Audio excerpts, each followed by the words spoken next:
चलिए क्लास 12 की एग्ज़ाम ख़त्म हो गई और इकोनॉमिक्स का क्लास 12 का इकोनॉमिक्स का पेपर ख़त्म हुआ है, एग्ज़ाम ख़त्म नहीं हुआ, ठीक है। तो अब हम लोग ना नए सिरे से शुरू कर रहे हैं मैक्रो इकोनॉमिक्स का सारा पोर्शन। उसके बाद हम लोग इंडियन इकोनॉमी कवर करेंगे। तो जो मैक्रो इकोनॉमी का पहला चैप्टर है हमारा नेशनल इनकम, ठीक है। हम लोग इसी चैप्टर से शुरू करेंगे और हम इसकी थेरीज और न्यूमेरिकल दोनों पोर्शन कवर करेंगे नेशनल इनकम के, और बारी बारी से। जैसे आज के लेक्चर में हम बात करेंगे टाइप्स ऑफ गुड्स कि कितने टाइप्स के गुड्स होते हैं, और दूसरा बात करेंगे कि वेरिएबल कितने टाइप्स के होते हैं, वेरिएबल कितने टाइप्स के होते हैं, ठीक है। तो आज हम लोग इसको देखेंगे डिटेल से, और कल के लेक्चर में हम लोग देखेंगे, कल के वीडियोज़ में हम लोग उसके देखेंगे सर्कुलर फ्लो ऑफ इनकम, और ऐसे कर करके जितने भी हेडिंग्स हैं नेशनल इनकम अकाउंटिंग में वो सारे कवर करेंगे डिटेल में, थ्योरी प्लस न्यूमेरिकल, ताकि आपका जिनका अगले साल बोर्ड है उनकी प्रिपरेशन काफ़ी अच्छे से हो जाए। तो अब हम लोग शुरू करते हैं। तो पहला हम लोग पोर्शन देख रहे हैं कि टाइप्स ऑफ गुड्स की बात कर रहे हैं। तो देखिए इसका ये मैक्रो इकोनॉमिक्स का फर्स्ट चैप्टर है। तो किसी भी इकोनॉमी में दो चीज़ होता है, एक होता है प्रोडक्शन, दूसरा होता है एक्सचेंज, ठीक है। पहला होता है प्रोडक्शन,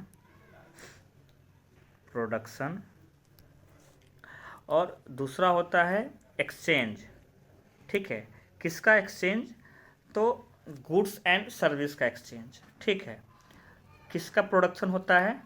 तो गुड्स एंड सर्विस का प्रोडक्शन होता है, और एक्सचेंज भी किसका होता है? गुड्स एंड सर्विस का, ठीक है। चलिए, तो किसी भी इकोनॉमी में क्या होता है कि प्रोडक्शन होता है, गुड्स बनते हैं, ठीक है। गुड्स बनते हैं, उनको हम क्या करते हैं? कंज्यूमर को सोल्ड करते हैं, कंज्यूमर को बेचते हैं। क्यों? कंज्यूमर क्यों परचेज करता है? ताकि उसकी अपनी यूटिलिटीज़ जो है मैक्सिमाइज हो सके, उसको मैक्सिमम सेटिस्फेक्शन गेन हो, ठीक है। इस चीज़ के लिए वो गुड्स और सर्विस परचेज करता है, ठीक है। अब यहाँ पे एक क्वेश्चन बनता है कि जो गुड्स कंज्यूमर खरीदता है, ठीक है, हो सकता है वो गुड्स कोई प्रोडक्शन हाउस खरीदे, ठीक है। हो सकता है हम मतलब एक एज ए सिंगल कंज्यूमर उसको परचेज करें। तब अब यहाँ से क्या होता है कि डिफ्रेंशिएशन गुड्स के नेचर में आने लगता है कि भाई अगर प्रोड्यूसर परचेज कर रहा है तो कौन सा गुड्स होगा, अगर कंज्यूमर परचेज कर रहा है तो कौन सी गुड्स होगी। अब हम लोग बारी बारी से इसको एक एक करके देखते हैं। हमने वही बात किया कि वो जो गुड्स परचेज करता है वो एक कंज्यूमर है या एक प्रोडक्शन हाउस है, एंटरप्राइज है, ठीक है। तो वो जो गुड्स एंड सर्विस है वो डिपेंड करता है कि उसका परचेजर कौन है। परचेजर एज ए इंडिविजुअल है, या परचेजर जो है वो एक एंटरप्राइज है, यानी खुद में एक प्रोडक्शन हाउस है, ठीक है। तो अब हम देखते हैं इसका डेफिनेशन। अच्छा, अब हम एक चीज़ और देखेंगे कि जो गुड्स एंड सर्विस बनना है वो फाइनल है, मतलब फाइनल तरीके से बन चुका है, या उसका फर्दर प्रोसेसिंग जारी है। मतलब कहने का मतलब ये है कि एक हर प्रोडक्शन हाउस में एक बाउंड्री लाइन होती है। इस बाउंड्री लाइन के पहले जितनी भी चीज़ें होती हैं वो सारे के सारे इनपुट्स होते हैं, और इस बाउंड्री लाइन को पार करके जो चीज़ें जाती हैं वो सारे के सारे आउटपुट्स होते हैं। तो जो goods and service boundary line को पास आउट कर जाते हैं वो क्या होते हैं? वो फाइनल गुड्स होते हैं, मतलब उसमें फर्दर अब मॉडिफिकेशन की रिक्वायरमेंट नहीं होती है, ठीक है। लेकिन इस बाउंड्री लाइन के पहले अगर कुछ बना हुआ है तो उसमें क्या होता है कि वो प्रोसेसिंग में रहता है। तो वही यहाँ पे मैं ये कह रहा हूँ कि जो गुड्स बना है वो फाइनल मतलब बाउंड्री लाइन को पार कर गया है या फर्दर प्रोसेसिंग में, ठीक है। अच्छा, अब हम क्लासिफाई करते हैं कि ये जो गुड्स एंड सर्विस बना हम उसके परचेज के बेस पे देखते हैं, ठीक है, कि जो उसका यूजर है वो कौन है। चलिए देखते हैं। पहला होता है फाइनल गुड्स, दूसरा होता है इंटरमीडिएट गुड्स, ठीक है। फाइनल गुड्स में क्या होता है कि इसका जो जो भी यूटिलिटी गेन होती है कंज्यूमर सीधे सीधे फाइनल कंजम्पशन कर लिया जाता है उस गुड्स एंड सर्विस का, और डायरेक्टली कंज्यूम, मतलब उसमें फर्दर प्रोसेसिंग की रिक्वायरमेंट नहीं पड़ती, ठीक है। जैसे कोई भी चीज़, जैसे मान लेते हैं कि हम गए मिल्क ले लिए, तो एज ए कंज्यूमर उसको हम पी जाएंगे तो हमारे लिए फाइनल गुड्स हो गया, ठीक है। मतलब जिसका रेडियली कंजम्पशन हो जाए, फर्दर मॉडिफिकेशन की रिक्वायरमेंट ना रहे, वो हमारा होता है फाइनल गुड्स। अच्छा, फाइनल गुड्स में एक और चीज़ होती है कि ये जो होता है इसमें फर्दर किसी भी प्रोसेसिंग की रिक्वायरमेंट नहीं पड़ती है। मतलब ये है कि ये बाउंड्री लाइन को पार कर चुका रहता है, ठीक है। और ये इसका सीधे सीधे क्या होता है, फाइनल यूज होता है। एग्जाम्पल के तौर पे मान लेते हैं कि एक कॉटन का बॉल है जो किसी शॉप पे रखा हुआ है, शॉप पे आ गया बेचने के लिए। तो वो सीधे सीधे क्या है कि वो जो है वो बेचने के लिए तैयार है। अब उसमें कोई फर्दर प्रोसेसिंग की रिक्वायरमेंट नहीं लग रही है, होगी भी नहीं, तो हमारा क्या है, फाइनल गुड्स है। अच्छा, जैसे कार हो गया। अब एक कार जो है उसमें फर्दर किसी मॉडिफिकेशन की रिक्वायरमेंट नहीं है, फर्दर कोई ट्रांसफॉर्मेशन उसमें नहीं हो रहा है। कंपनी से कार सीधे सीधे कहाँ पे आ गई, रिटेलर के पास आ गई, शोरूम में आ गई, वहाँ से हम गए कार परचेज किए और हम उसका यूज करना शुरू कर दिए। तो कार क्या हो गया हमारे लिए, कार हो गई फाइनल गुड्स। अगर हम फाइनल गुड्स की बात करें तो फाइनल गुड्स भी दो टाइप के होते हैं। पहला होता है फाइनल कंज्यूमर गुड्स या कंजम्पशन गुड्स, जिसका सीधे सीधे क्या करें, हम कंजम्पशन कर लें। और दूसरा होता है कि इसके दो टाइप होते हैं। पहला होता है final consumer goods, consumption goods. दूसरा होता है फाइनल प्रोड्यूसर गुड्स और कैपिटल गुड्स। ये किसके पार्ट होते हैं, ये पार्ट होते हैं हमारे फाइनल गुड्स के, ठीक है। अब हम बात करें कि फाइनल कंज्यूमर गुड्स और कंजम्पशन गुड्स, वो गुड्स होते हैं जिनको क्या होता है कि कंज्यूमर जो है डायरेक्टली परचेज कर लेता है अपने वांट्स को सेटिस्फाई करने के लिए। वो क्या करता है, डायरेक्टली परचेज कर लेता है अपने वांट्स को सेटिस्फाइड करने के लिए, डायरेक्टर कंज्यूमेबल होता है। आप सीधे सीधे गए, रेडी टू यूज, वो पोजीशन पे तैयार रहता है। तो ये होता है हमारा फाइनल कंज्यूमर कंजम्पशन गुड्स। अगर हम फाइनल कंजम्पशन गुड्स की बात करें तो इसके भी 3 टाइप्स आ जाते हैं। ये बेस्ड होता है कि उसमें एक इस पर बेस्ड होता है, ये बेस्ड होता है वैल्यू एंड टाइम पीरियड पे। इसमें आता है पहला कंज्यूमर ड्यूरेबल आता है, ठीक है। दूसरा होता है कंज्यूमर नॉन ड्यूरेबल, ठीक है। तीसरा होता है कंज्यूमर सेमी ड्यूरेबल। ये सारे टाइप्स हैं किसके, कंज्यूमर फाइनल कंजम्पशन गुड्स के, ठीक है। अगर हम बात करेंगे कंज्यूमर ड्यूरेबल गुड्स की बात करें तो इनकी क्या होती है, ऐसे गुड्स की लाइफ जो होती है, लॉन्जिटिविटी लंबी होती है। कह सकते हैं कि ये लंबे समय तक यूजेबल होते हैं। ये भी हैं एक फाइनल गुड्स, बट इनका जो यूजिंग ड्यूरेशन होता है ये लंबे समय तक के लिए रहता है। अच्छा, इनकी दूसरी बात ये है कि इनकी जो मार्केट वैल्यू होती है ये हाई होती है, ठीक है। ये हाई मार्केट वैल्यू को कैप्चर करते हैं। जैसे एग्जांपल में हम बात करें, कार हो गया, कंप्यूटर हो गया, लैपटॉप हो गया, मोबाइल फ़ोन हो गया, क्लॉथ्स हो गए, एक्सेट्रा एक्सेट्रा। ये सारे के सारे क्या हैं, कंज्यूमर ड्यूरेबल गुड्स हैं। ड्यूरेबल इसलिए हैं कि इनकी लास्टिंग जो होती है काफ़ी दिन तक रहती है, ठीक है। और कंज्यूमर ड्यूरेबल इसलिए क्योंकि ये कंजम्पशन गुड्स के दायरे में आते हैं, ठीक है। दूसरा हम बात करें तो कंज्यूमर नॉन ड्यूरेबल्स आता है, कंज्यूमर नॉन ड्यूरेबल गुड्स। ये भी कंजम्पशन गुड्स के अंदर आता है, बट इसकी ड्यूरेबिलिटी होती ही नहीं है। जैसे हम बात करें दूध, दही। अच्छा, दूसरी बात है कि इनका टाइम पीरियड, लाइफ स्पैन बहुत कम टाइम का होता है। दूसरा है कि इनकी मार्केट वैल्यू बहुत लो होती है, ठीक है। ये ज़्यादा वैल्यू गेन नहीं कर पाते हैं, ठीक है। अच्छा, इसमें एक और होता है कि इसका इमीडिएट कंजम्पशन होता है। जितने भी कंज्यूमर नॉन ड्यूरेबल्स होते हैं इनका इमीडिएट कंजम्पशन होता है, ठीक है। अगर आप बात करें कि जो ड्यूरेबल गुड्स होते हैं, कंजम्पशन ड्यूरेबल गुड्स, उनका जो कंजम्पशन इमीडिएट नहीं होता है, आप उसको धीरे धीरे यूज करते हैं क्योंकि उनकी लास्टिंग बहुत समय तक रहती है।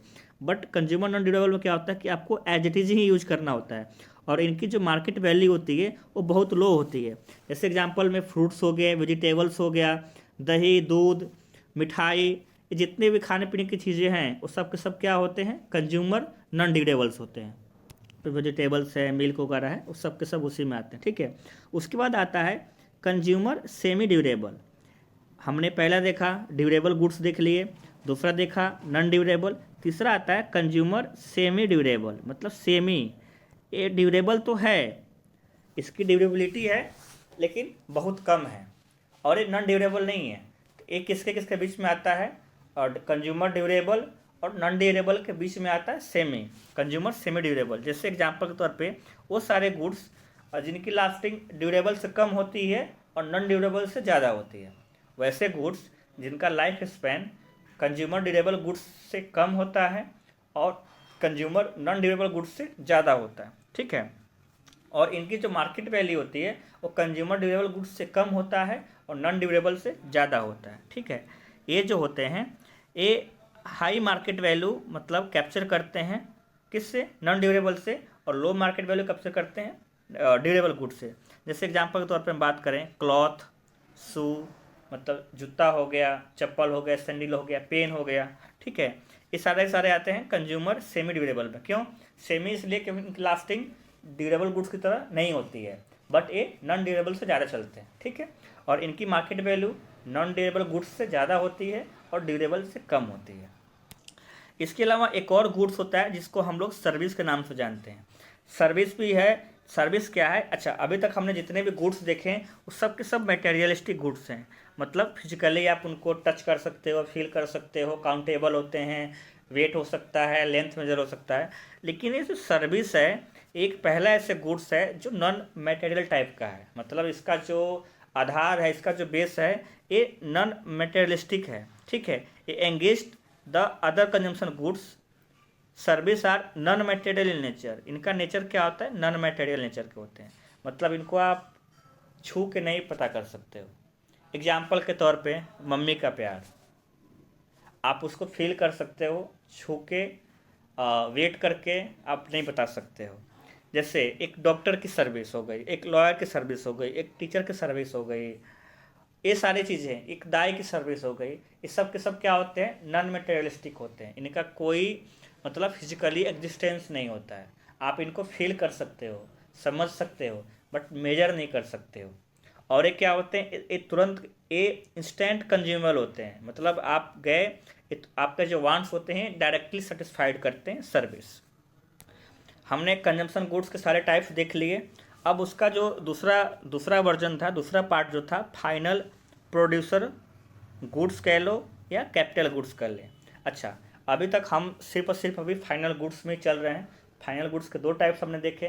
पहला देखा कंजम्पशन के पर्पज़ से, और दूसरा देख रहे हैं प्रोड्यूसर के सरप्लस से, सॉरी प्रोड्यूसर के पर्सपेक्टिव से। तो पहला जो हमने कंज्यूमर के पर्सपेक्टिव से देखा, तो उसमें 3 टाइप के गुड्स आए: consumer durable, consumer semi durable, non durable, service. अब हम लोग देख रहे हैं फाइनल प्रोड्यूसर गुड्स और कैपिटल गुड्स। तो कैपिटल गुड्स का ही मतलब होता है कि उस चीज़ का यूज करके फर्दर चीज़ें प्रोड्यूस की जाए। जहाँ पे वर्ड हमारा कैपिटल आता है, तो इसका मतलब ये होता है कि इसकी हेल्प से हम कोई दूसरी चीज़ बनाएंगे, इसकी हेल्प से, के की हेल्प से हम कोई दूसरी चीज़ क्या करेंगे? प्रोड्यूस करेंगे।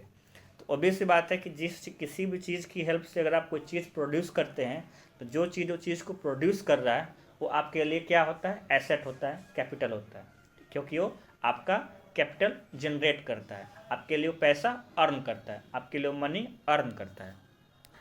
अब देखिए कैपिटल गुड्स में क्या होता है कि refers to those final goods that are produced by producer for using them to process of production.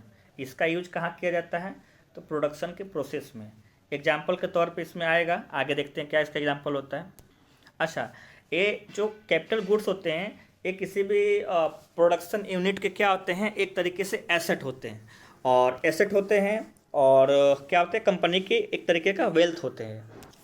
जो कैपिटल गुड्स होते हैं ये क्या होते हैं? ड्यूरेबल गुड्स, ड्यूरेबल नेचर के होते हैं, मतलब इनकी जो लॉन्जिटिविटी होती है, लाइफ स्पेन बहुत लंबा होता है, ठीक है। इसमें क्या होता है कि टाइम टू टाइम इसमें वेयर एंड टियर होता रहता है, डिप्रिसिएशन होता रहता है, बट इनकी जो लॉन्जिटिविटी होती है, इनका जो लाइफ स्पेन होता है वो बहुत लंबा होता है। और ये जो गुड्स होते हैं इनकी मार्केट वैल्यू बहुत हाई रहती है, they carry high market values. जैसे हम बात कर लेते हैं मशीनरीज की बात कर ले, जैसे फैक्ट्री लगाना है, तो उस फैक्ट्री के एस्टेब्लिशमेंट में जितनी मशीनरी यूज हो रही हैं सब के सब क्या हैं? कैपिटल गुड्स हैं।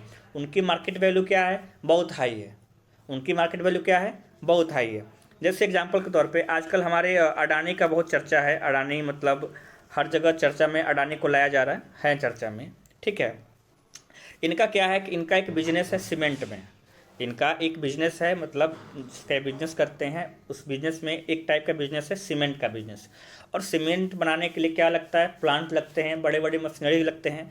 कल को अगर मान लें कि अडानी की फैक्ट्री डूब गई, या अडानी का पैसा अगर कह लें कि अडानी बैंकरप्ट हो गए, ठीक है, लोन नहीं चुका पा रहे हैं, कर्ज नहीं चुका पा रहे हैं, तो फंस गए कर्ज के जाल में, डेट ट्रैप में फंस गए, अब कर्ज नहीं चुका पाएंगे, तो गवर्नमेंट क्या करेगी कि उनके पास जितने भी प्लांट हैं उसके सीमेंट के, उस सबको क्या करेगी? बेच सकती है, बेचेगी, उससे पैसा मिलेगा, गवर्नमेंट उससे उस पैसे से कर्ज चुकाएगी, अपना पैसा लेगी, जो बैंक के पैसे उनको वापस करेगी। तो कहने का मतलब ये है कि ये जो अडानी के जो और सीमेंट वाले प्लांट हैं वो क्या है, मशीन वो मशीनरीज तो है ना भाई, उससे क्या बन रहा है, सीमेंट बन रहा है ना। तो वो एक तरीका क्या है कि वो कैपिटल गुड्स है और उसकी जो मार्केट वैल्यू क्या है, बहुत ही ज़्यादा है। ठीक है, एग्जाम्पल मैंने पहले कहा था, मशीन होता है, मशीनरी किसी भी चीज़ का, आप किसी भी इंडस्ट्री की बात कर ले मशीन आता है। अब आते हैं इंटरमीडिएट गुड्स। ठीक है, ये इंटरमीडिएट गुड्स वो गुड्स होते हैं जो किसी फाइनल गुड्स के बनाने में यूज होते हैं। ठीक है, इनका आप सीधे सीधे इस्तेमाल नहीं कर सकते हैं, आप इनका सीधे सीधे इस्तेमाल नहीं कर सकते हैं। ठीक है, देखते हैं आगे। ये क्या होते हैं कि ये एज ए इनपुट यूज होते हैं, एज ए रॉ मटेरियल्स इनका यूज किया जाता है। ठीक है, इन किसी भी प्रोडक्शन प्रोसेस में एज ए क्या होते हैं, यूज रॉ मटेरियल्स। ठीक है, जो जितने भी इंटरमीडिएट गुड्स होते हैं हमेशा ट्रांसफॉर्मेशन के दायरे में जाते हैं, मतलब हमेशा इनमें चेंज होता रहता है। ठीक है, ये क्या होते हैं कि कभी भी बाउंड्री लाइन को क्रॉस नहीं करते हैं। जो बाउंड्री लाइन होती है प्रोडक्शन की, ये जो दीवार होती है, ये दीवार की इस साइड रहते हैं, ये इधर साइड में नहीं जाते हैं, इधर साइड इनकी उपस्थिति नहीं रहती है। ठीक है, एग्जाम्पल के तौर पे हम बात करें, जैसे लकड़ी, आप लकड़ी ले लो, हम वुड की बात कर रहे हैं, तो वुड से क्या बनता है, फर्नीचर बनता है, फर्नीचर बनेगा, और भी सारी चीज़ें बन सकती हैं, सामान वगैरह बनते हैं। ठीक है, तो सामान जो है वो काउंट होगा हमारा फाइनल गुड्स में, लेकिन ये जो लकड़ी है जो जंगल से आप काट के ला रहे हो, ये काउंट नहीं होगा। लकड़ी क्या है, एक इंटरमीडिएट गुड्स है, उससे जो अलग अलग चीज़ें बन रही हैं, अलग अलग जो प्रोडक्ट्स बन रहे हैं, वो हमारे काउंट होंगे फाइनल गुड्स में। तो अब लकड़ी जो है हमारा काउंट नहीं होगा, लकड़ी हमेशा इंटरमीडिएट गुड्स में काउंट होगा। लेकिन उसी से अगर चेयर बन जाए, अगर उससे टेबल बन जाए, ठीक है, तो ये हमारा काउंट होगा फाइनल गुड्स में। अब हम जैसे बात करें, मिट्टी की बात कर लेते हैं, मिट्टी की बात करके हम मिट्टी की बात कर लेते हैं। जब तक मिट्टी है, आप मिट्टी को ऐसे देख रहे हो, लेकिन इसी मिट्टी से अगर हम ईंट बना दें, ठीक है, तो ईंट हमारा है फाइनल गुड्स। सीधे सीधे क्या होगा, बिल्डिंग बन जाएंगी, बिल्डिंग उसकी हेल्प से बिल्डिंग बनेगी। अच्छा, अब ईंट हम ले रहे हैं, ईंट कह रहे हैं कि फाइनल गुड्स है मान गए, मिट्टी था, मिट्टी का यूज करके हमने ईंट बना लिया। अब उस ईंट का यूज करके हम लोग बनाएंगे बिल्डिंग, तो बिल्डिंग हमारा फाइनल गुड्स हो गया, उसमें ईंट यूज हुआ है, ईंट हो गया इंटरमीडिएट गुड्स। और उस ईंट में मिट्टी यूज हुआ है, तो मिट्टी किसके लिए इंटरमीडिएट हो गया, ईंट के लिए। तो इस तरीके से चीज़ें एक्सप्लेन करी जाती हैं और समझी जाती है। अभी तक ने हमने इस स्लाइड में देखा कि गुड्स कितने टाइप के होते हैं। एक होता है फाइनल गुड्स, दूसरा होता है इंटरमीडिएट गुड्स। फाइनल गुड्स के कितने टाइप्स होते हैं, पहला होता है कंजम्पशन गुड्स, दूसरा होता है कैपिटल गुड्स। कंजम्पशन गुड्स के भी टाइप हम देख लिए, consumer durable, consumer non durable, consumer semi durable और सर्विस। सर्विस का नेचर क्या होता है, ये होता है हमारा नॉन मटेरियलिस्टिक, मतलब इसका कोई भी फिजिकली सिग्निफिकेंस आपको नहीं दिखेगा, आप इसको महसूस कर सकते हो, फील कर सकते हो। और ये जो होता है डायरेक्ट कंज्यूमेबल होता है, आप सीधे सीधे इसको यूज कर लेते हो। अगर हम बात करें कि डिफरेंस बिटवीन हम फाइनल गुड्स और इंटरमीडिएट गुड्स की बात करें, तो अगर हम यूज के बिहार पे बात करें, तो जो फाइनल गुड्स होता है रेडी फॉर फाइनल कंजम्पशन, ठीक है, आप सीधे सीधे इसको कंज्यूम कर जाते हो। इंटरमीडिएट गुड्स में क्या होता है कि they are use for input, किसके लिए, फर्दर कोई गुड्स बन रहा है उसके लिए इनपुट यूज होते हैं। जैसे हम बात करें, ईंट की बात किए थे उस समय हम ईंट की बात किए थे, तो ईंट में क्या यूज होता है, मिट्टी यूज होती है, सैंड यूज होता है, ठीक है, क्ले यूज होता है, ये सारी चीज़ें इससे मिलकर ईंट बनता है। तो ये जो हम तीन चीज़ों का नाम लिए, एक क्या है, ईंट के लिए इनपुट्स हैं, ठीक है। तो इंटरमीडिएट उसमें क्या होता है कि हमेशा इसमें क्या होता है, ट्रांसफॉर्मेशन होता रहता है, और इससे हमारा बना ईंट वो हमारा फाइनल गुड्स होता है। अच्छा, अब हम बात करें कि फर्दर प्रोसेसिंग, तो फाइनल गुड्स में पॉसिबल नहीं है, ठीक है, उसमें कोई वो बाउंड्री लाइन को क्रॉस कर चुका है। इंटरमीडिएट्स में क्या होता है, इसमें जो है हमारा ये प्रोसेसिंग की रिक्वायरमेंट पड़ती रहती है, क्योंकि ये इनपुट्स की तरह बिहेव करता है, इनपुट्स की तरह यूज होता है। अच्छा, उसके बाद अगर हम बाउंड्री लाइन प्रोडक्शन की बात करें, तो ये जो है हमारा final goods boundary line production को क्रॉस कर जाता है, क्रॉस कर चुका है। और जो इंटरमीडिएट गुड्स है ये क्रॉस नहीं कर पाया, they can not cross the boundary line production, ठीक है, वो बिफोर है, और फाइनल गुड्स क्या है, उस बाउंड्री लाइन के बाहर है, ठीक है। अच्छा, अगर हम बात करें कि रीसेल की बात करें, तो जो फाइनल गुड्स होता है, जो फाइनल गुड्स होता है इनको आप रिसोल्व नहीं कर सकते हो। एक बार आपने उसको ले लिया तो आप उसको क्या कर रहे हो, यूज कर रहे हो। लेकिन जो इंटरमीडिएट गुड्स है आप उसको फर्दर किसी चीज़ को बनाने के लिए उसको आप बेच सकते हो। अगर हम बात करें, इस चैप्टर का नाम है नेशनल इनकम, तो नेशनल इनकम में क्या होता है, हमेशा हमारा फाइनल गुड्स यूज होता है, इंटरमीडिएट गुड्स का हम यूज नहीं करते हैं। अगर हम लोग इंटरमीडिएट गुड्स का यूज लगे करने तो हमें प्रॉब्लम आती है डबल काउंटिंग की, ठीक है। वो हम लोग अगले स्लाइड में, अगले वीडियो जब भी वो आएगा हम लोग उसको उसमें देखेंगे, ठीक है। एग्जाम्पल की बात करें तो फाइनल गुड्स में क्या आता है, कार, स्कूटर, मोटर गाड़ी, जितनी भी चीज़ें आप डे टू डे लाइफ में, mobile phone, laptop, computer etcetera, ये सारी चीज़ें आती हैं फाइनल गुड्स में। अगर हम बात करें और अगर हम बात करें कि चौक डस्टर, ठीक है, तो एक तरीके से क्या है कि ये नॉन ड्यूरेबल गुड्स भी हैं, ध्यान रखिएगा। एक तरीके से एक नॉन ड्यूरेबल गुड्स हैं, नॉन ड्यूरेबल गुड्स हैं। क्यों? क्योंकि जब आप क्लासरूम में क्लास लेते हो, चौक क्या होता है, उसी क्लास में ख़त्म हो जाता है। चौक का पूरा कंजम्पशन उसी क्लास के लेक्चर में हो जाता है। डस्टर भी कुछ दिन के बाद टूट जाता है, ठीक है। तो एक तरीके से क्या है, नॉन ड्यूरेबल गुड्स भी है, कंज्यूमर नॉन ड्यूरेबल गुड्स भी है, और दूसरे तरीके से वो एक इंटरमीडिएट गुड्स भी है। अगर हम बात करें एजुकेशन का, कि एजुकेशन एक हमारा प्रोडक्ट है। एजुकेशन क्या है कि एजुकेशन हमारा एक प्रोडक्ट है, तो ये जो प्रोडक्ट बन रहा है उसमें हमारा डस्टर, चौक वगैरह वगैरह भी यूज हो रहे हैं, तब हमारा क्या प्रोडक्ट निकल रहा है, एजुकेशन। तो ये हमारा एक इंटरमीडिएट गुड्स भी है। अब हम लोग देखेंगे कि इस हेडिंग में कि वेरिएबल्स क्या होते हैं। बेसिकली आज का लेक्चर फोकस था टाइप्स ऑफ गुड्स के बारे में और variables, stock variable and flow variable. तो वेरिएबल का मतलब होता है हमारा कि जो टाइम के अकॉर्डिंग वेरी करता रहे, ठीक है, जिसकी वैल्यू अकॉर्डिंग टू टाइम लगातार चेंज होती रहे, ठीक है। तो इस बिहाफ पे मैक्रो इकोनॉमिक्स में दो वेरिएबल होते हैं, ठीक है। A variable is quantity that is likely to change over time. In other words, a variable assume different values over different point of time. जैसे हम बात कह लें कि यहाँ पे हम 2x प्लस 5 लिखे हुए हैं, ठीक है, 2x प्लस 5 लिखे हुए हैं। तो यहाँ पे x की कोई भी वैल्यू हो सकती है। हो सकता है कि x बराबर हमारा 0 से लेके कहाँ तक चला जाए, हम कह लें इन्फिनिटी तक, ठीक है। x की कोई वैल्यूज यहाँ पे हो सकती है। तो x हमारा क्या है, x हमारा वेरिएबल है, ठीक है। बाकी जो ये 5 और 2 है, इसके 2 जो है इसका कोफिशिएंट है, 5 हमारा कांस्टेंट है, ठीक है। तो मैक्रो इकोनॉमिक्स में दो टाइप के वेरिएबल्स होते हैं। पहला होता है स्टॉक वेरिएबल, दूसरा होता है फ्लो वेरिएबल। जो हमारा स्टॉक वेरिएबल होता है ये स्टैटिक नेचर का होता है। स्टैटिक का मतलब होता है रुका हुआ, ठीक है। ये स्टैटिक नेचर का होता है, इसमें कोई भी टाइम एलिमेंट नहीं लगा रहता है। जैसे टाइम एलिमेंट क्या होता है, तो टाइम एलिमेंट की अगर हम बात करें तो एक हम टाइम एलिमेंट की बात करते हैं तो एक हम कहते हैं कि लैग वैल्यू, ठीक है। लैग का मतलब होता है पीछे। दूसरा होता है लीड, ठीक है। लीड का मतलब होता है पॉजिटिव, मतलब आगे वाली वैल्यूज, ठीक है। तो इसके साथ ऐसा कोई भी लैग वैल्यूज और लीड वैल्यूज नहीं रहता है, ठीक है।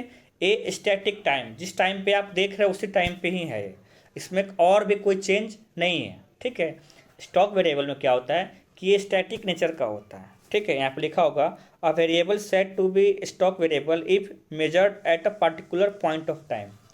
Eight a particular point of time, ना कि हम पीछे जा रहे हैं, या हम कह लें कि जैसे हम एग्जांपल के तौर पे हम कह लें कि मान लेते हैं कि एक साल के अंदर हमारे जीडीपी में कितना चेंज आया, ग्रॉस डोमेस्टिक प्रोडक्ट।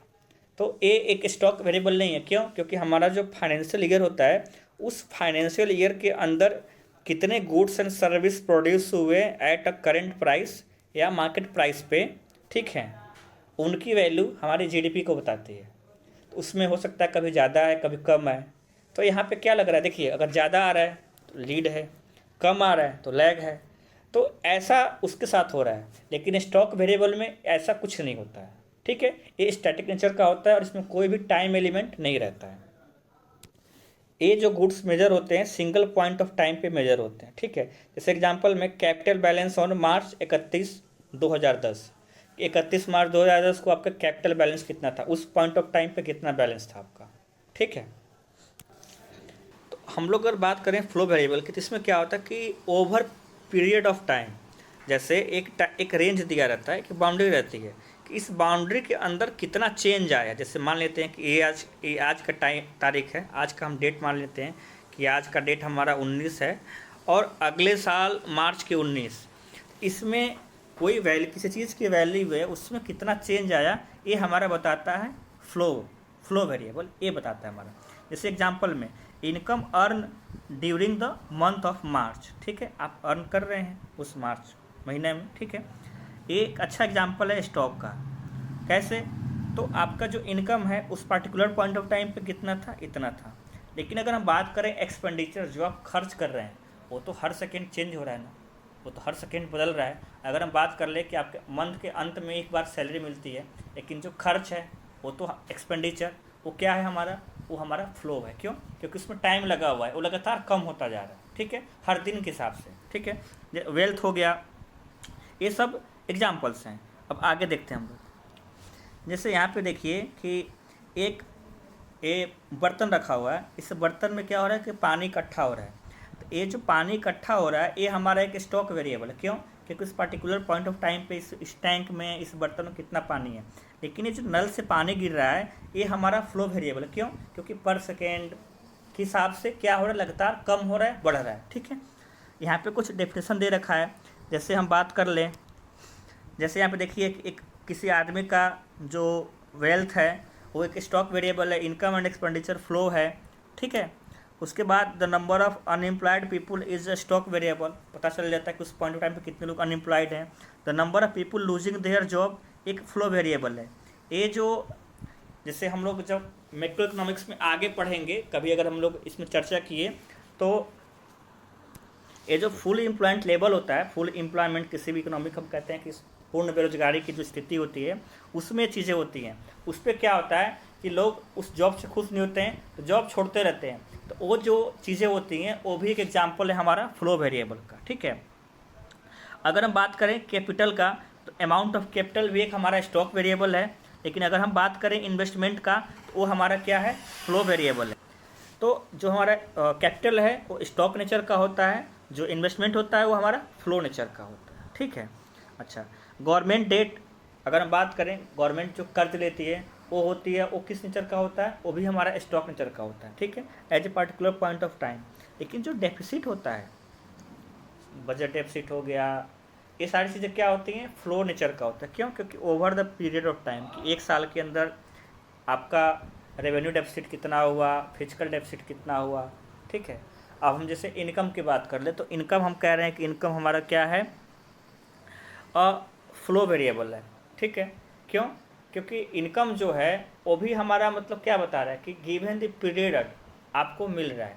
सेम चीज़ एक्सपेंडिचर। अब हम लोग देखते हैं कि डिफरेंस क्या क्या है स्टॉक वेरिएबल में, फ्लो वेरिएबल, ठीक है। तो हम बता दिए कि स्टॉक वेरिएबल क्या होता है, टाइम एलिमेंट नहीं रहता, ठीक है। देखिए यहाँ पर टाइम एलिमेंट लिखा हुआ है, they do not have an element of time attach to them, ठीक है। कोई ओवर द पीरियड की हम बात नहीं करते। Nature, time, these are static nature, पहले बताए थे। Example capital, bank deposit, water in tank, सारे के सारे क्या है, स्टॉक वेरिएबल। सेम चीज़ अगर आ जाए हम फ्लो वेरिएबल में, तो फ्लो वेरिएबल में क्या आता है कि change in the over period of time, ठीक है। इसमें टाइम एलिमेंट लगा रहता है। ये डायनेमिक नेचर का होता है। डायनेमिक नेचर का मतलब क्या होता है कि कभी टाइम आपका कम हो रहा है, कभी टाइम आपका बढ़ रहा है, ठीक है। तो ये दोनों को शो करता है, ठीक है। एग्जाम्पल में कैपिटल फॉर्मेशन, जिसे इन्वेस्टमेंट कहते हैं, एक्सेलरेशन कह लें फिजिक्स में, ठीक है। इंटरेस्ट ऑन कैपिटल, जो हर दिन समय के हिसाब से बदलता रहता है, ठीक है। वाटर फ्लोइंग टैंक्स, धारा, अगर बांध से पानी निकला हुआ पानी, ये सब के सब क्या होते हैं, फ्लो वेरिएबल होते हैं, ठीक है। तो आज के वीडियोज़ में इतना ही। कल के वीडियोज़ में हम लोग बात करेंगे सर्कुलर फ्लो ऑफ इनकम की, जिससे इस बार एक अच्छा सा सवाल आया था, बहुत सिंपल सवाल। और ऐसे कर करके हर दिन हम लोग एक एक कंसेप्ट सीखेंगे और उसके बाद ढेर सारे न्यूमेरिकल की प्रैक्टिस करेंगे। तो आज के लिए इतना ही। Thank you.